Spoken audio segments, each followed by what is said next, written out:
Hola a todos y a todos, bienvenidos a Historia del Mundo y sus personajes. Vamos a ponernos el casco, las gafas, arrancamos motores y sigamos hablando de Fernando III. Fernando III de Castilla, preocupado por sus conquistas en Andalucía, buscó la quietud social en Galicia y para ello se inclinó a favor de los señores eclesiásticos en la pugna que estos tenían con los consejos de Compostela en el 1238 y en Tui, 1249. Y de Lugo en 1252 y creó la figura del representante del poder real, ya que él desde tan lejos no podía ejercer el poder mediamente adelantándonos. Repartió las nuevas tierras conquistadas entre las órdenes militares, la iglesia y los nobles, y lo que dio lugar a una formación de grandes latifundios. En su corte se le diera importancia a la música y al buen hablar literario. Organizaba torneos y fiestas que eran amenizadas por trovadores y juglares. Entre los varones cercanos a él se encontraba Da Ponte, que compuso estrofas en que lamentaba la muerte de su primera esposa Beatriz. Los trovadores Domingo Abad y Nicolás de Romances, tras la reconquista de Sevilla, fueron recompensados con la herencia de un feudo cada uno. Las trovas y canciones gallegas, aprendidas por él durante su juventud en Galicia, eran sus favoritas. Además fue mecenas de artistas. Su hijo, el rey Alfonso X el Sabio, fue un gran literato y declaró que su saber se lo diría en gran parte al interior por su parte y tenía porque su instrucción fuera lo mejor posible. Su muerte se atribuye a una hidropesia que contrajo en el invierno de 1251. Su fallecimiento tuvo lugar el 30 de mayo de 1252. El 30 de mayo de 1252 se encontraba en el Alcázar. Estaban con él 4 de los hijos que tuvo con Beatriz de Suabia: Alfonso, Fadrique, Felipe y Enrique, y su esposa Juana de Ponthieu, con los 3 hijos que tuvo con ella, Fernando, Leonor y Luis. Estuvo en compañía de sus familiares portando un crucifijo. Pidió que Remondo, obispo de Segovia, su confesor habitual, le administrase el viático. Fernando se vistió con un sayal. Cuando se produjo la consagración, se arrodilló y se puso en el cuello una soga de esparto, recibiendo así la comunión. Le fue acercando un cirio para que lo llevara en el momento de su muerte. Y antes de sostenerlo, alzó los brazos al cielo y dijo: Señor, me diste reino que no tenía, y honra y poder que no merecí. Dísteme vida, esta no durable. Cuando fue tu voluntad, Señor, gracias te doy y te devuelvo el reino que me diste con aquel provecho que yo pude alcanzar, y ofrézcote mi alma. Pidió a los clérigos que rezasen las letanías y cantasen el Te Deum Laudamus.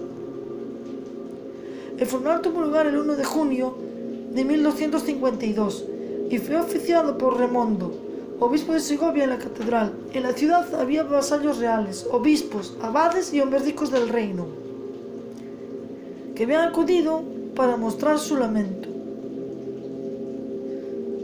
El cadáver del rey Fernando III, el Santo, recibió sepultura en la catedral de Sevilla, 3 días después de su defunción. Fernando III había dispuesto en su testamento que su cadáver recibiese sepultura al pie de la imagen de la Virgen de los Reyes, que se supone le fue regalada al monarca por su primo el rey San Luis de Francia, y había ordenado además que su sepultura fuera sencilla, sin estatua yacente.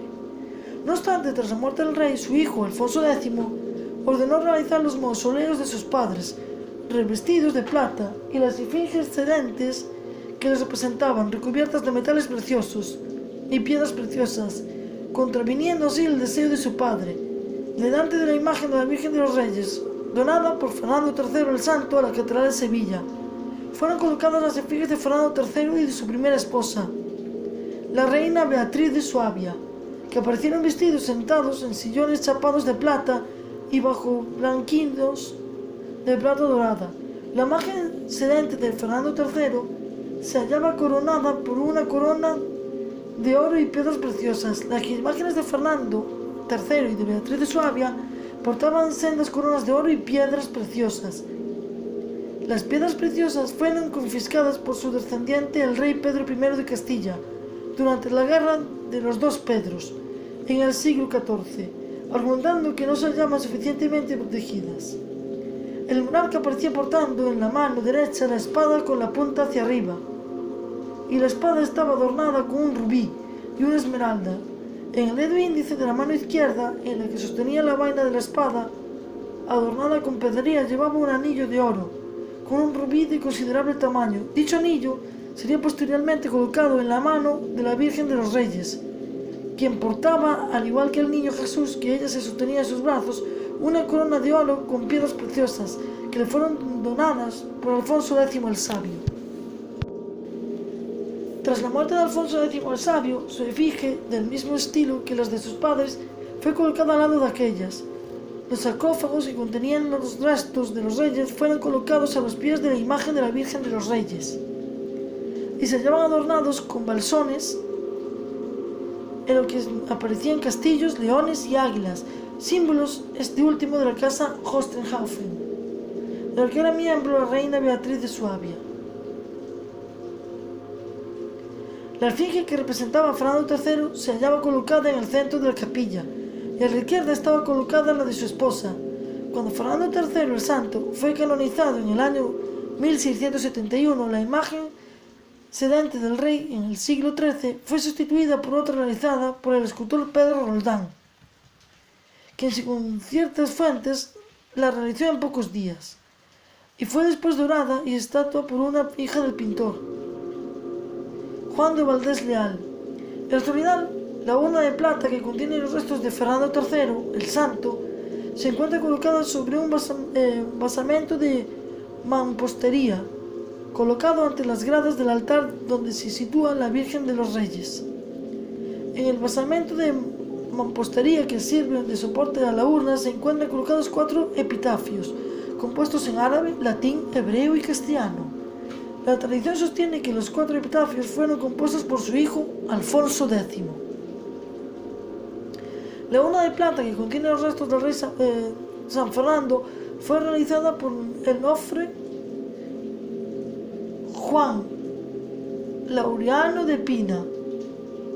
Fue comenzada en 1690, aunque las dificultades financieras motivaron que su terminación no finalizara hasta el año 1719, y participaron en su conclusión varios orfebres, habiéndose empleado en su realización plata sobredorada y bronce. La urna exterior cubre la urna interior con paredes de cristal, en la que reposan los restos del monarca. La urna, que se consideraba la obra más relevante de la ofrendeta barroca sevillana, permanece cerrada habitualmente, aunque puede ser abierta para mostrar el cuerpo de San Fernando cuando se hace el 30 de mayo. Festividad de San Fernando, en que es expuesto en la veneración de los fieles. En la decoración de la urna externa que protege la urna interior se glorifican las virtudes del rey San Fernando y la apoteosis de la monarquía española, y está además adornada con relieves con motivos florales y vegetales. Su canonización. Para una canonización se precisa, además del milagro, la fama de santidad. Tras la muerte de Fernando III y de su entierro en la catedral, se genera una energía espiritual que atrae a los fieles sevillanos. El Papa Sixto V confirmaría en 1590 que Fernando III poseía el halo de santidad y que merecía el tratamiento de santo, con base en el que el resplandor alrededor de su cabeza, que se da en Roma a los beatificados y a la diadema de los canonizados. Las restricciones del Papa Urbano VIII obligaron a demostrar que esta representación realmente era tal, y una vez acreditada, fue posible impulsar el procedimiento a partir de 1649. Francisco López de Caro y Bartolomé Esteban Murillo se encargaron de recopilar todas las imágenes que existían en Sevilla de Fernando III, comenzando con una lámina de cobre que se conservaba en la capilla real de la Catedral de Sevilla, que a su vez era una versión de otra que se había realizado en Roma años antes. En la misma capilla encontraron una imagen en un tabernáculo de San Fernando arrodillado orante frente a una imagen del Padre. En el trascoro de la catedral existía una imagen de la rendición del emir Ashataf ante Fernando III, pintada por Francisco Pacheco en 1634. Tras recopilar otros retratos, acudieron al Alcázar de Sevilla, donde encontraron una imagen del rey en el Salón de Embajadores. Otros sitios que visitaron fueron la Apertura de Jerez, el Convento Franciscano de Santiago, la Puerta de la Carne, la Iglesia de Santa María de la Blanca, el Monasterio de la Cartuja, el Monasterio de San Clemente, la Alhóndiga, el retrato de San Andrés del Convento de la Paz, la Casa Consistorial y el Convento de San Francisco de Anejo.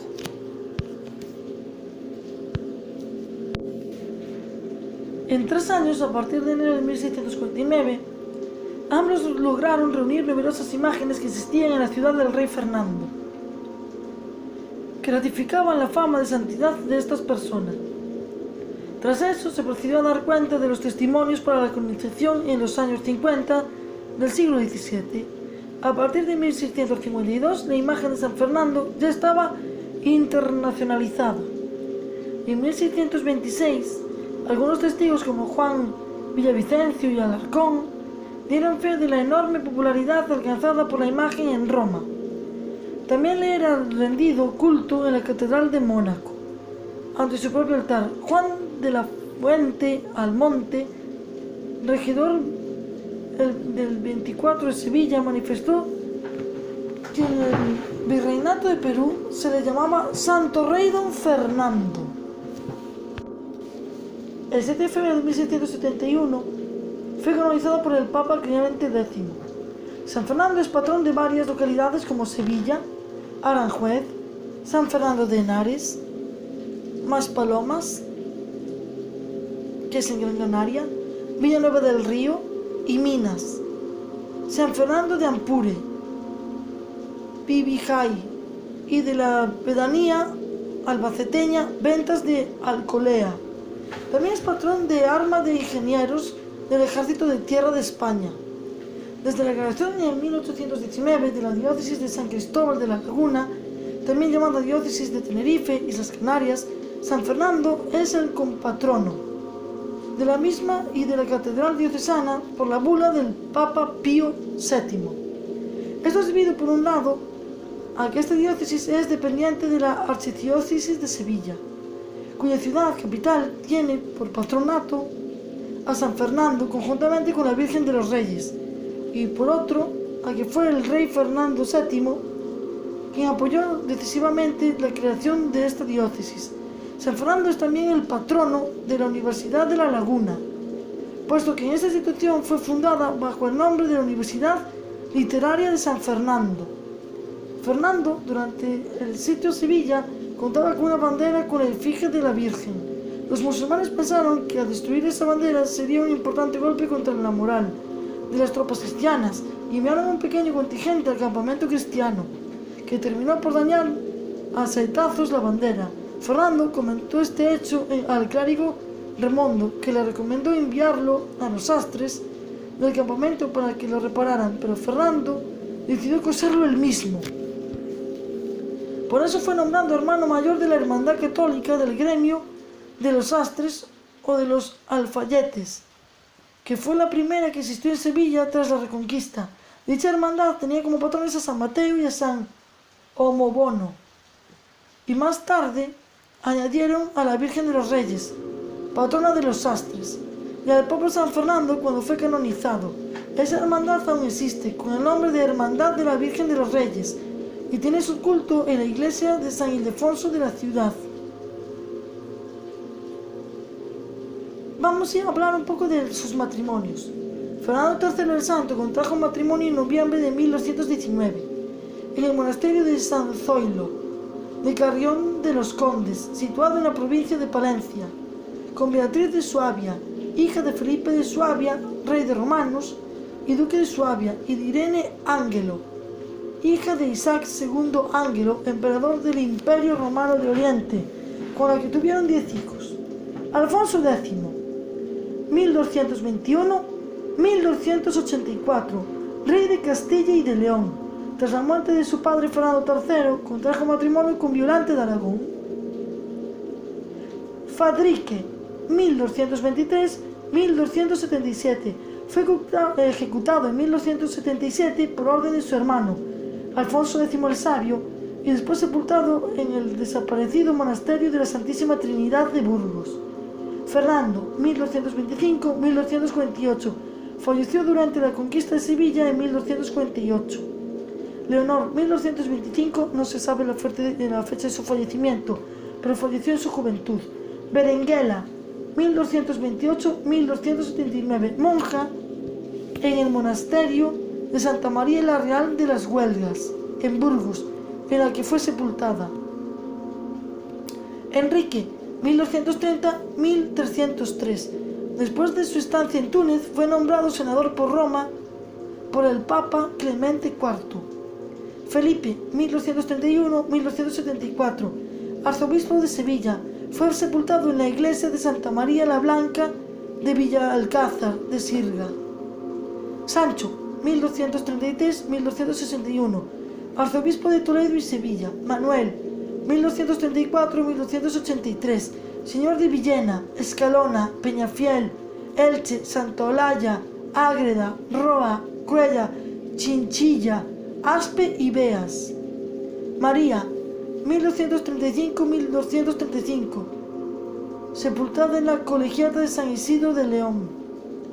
Tras quedar viudo de su primera esposa, Beatriz de Suabia, el rey Fernando contrajo matrimonio en la ciudad de Burgos en 1237 con Juana de Ponthieu, de quien tuvo los siguientes hijos: Fernando, 1238-1264, conde de Amuale y barón de Montgomery, fallecido en Francia. Leonor, 1240-1290, quien contrajo matrimonio con Eduardo I de Inglaterra y fue la madre de Eduardo II de Inglaterra. Luis, 1242-1269, señor de Marchena y Zueros, contrajo matrimonio con Juana Gómez de Manzanedo. Simón, 1244, no se sabe su fecha de fallecimiento, pero falleció en su juventud y se supone que fue sepultado en el monasterio de los dominicianos de Toledo. Juan, 1245-1245, murió recién nacido y fue sepultado en la Catedral de Córdoba. Y hasta aquí la historia de Fernando III de Castilla. Esta va a ir dedicada a ti, Reyes, ya que nombramos muchísimo a tu patrona, la Virgen de Reyes. Muchas gracias, volvemos al siglo actual, en la España de la actualidad, y hasta el próximo vuelo.